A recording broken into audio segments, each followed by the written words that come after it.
আসসালামু আলাইকুম গাইস, আজকে কোনো পেইন্টিং বা ক্রাফটের ভিডিও না, আজকে হবে রসমালাই কেকের ভিডিও। এটা বানানোর জন্য আগে ডিমের কুসুমটা ভালো করে বিট করে নিব। এখানে বিট করতে গিয়ে পপাট হয়ে গেছে, বিটটার ইয়াটা খুলে গেছিলো, তো আবার ঠিক করে নিয়ে আবার বিট করতে থাকো। বিট করতে এখানে আস্তে আস্তে একটা একটা করে ডিমের কুসুমগুলো দিয়ে দিচ্ছি, তারপর আবার বিট করতে থাকো। তারপর ভ্যানিলা এসেন্স দিয়ে আবার ব্যাটার জন যে ইয়াগুলো উপকরণগুলো চেলে নিয়েছিলাম ওইগুলো আবার দিয়ে আবার আস্তে আস্তে করে মিশাতে হবে।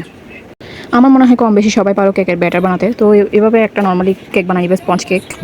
দেখো কেকটা ফুলে কত বড় হয়ে গেছে, আবার নিচে নেমে গেছে। দেখো এটা হচ্ছে মেইন জিনিস রসমালাই, যেটা দিয়ে ডেকোরেট করা হবে, একটু শো অফ করা তো বানতা হয়।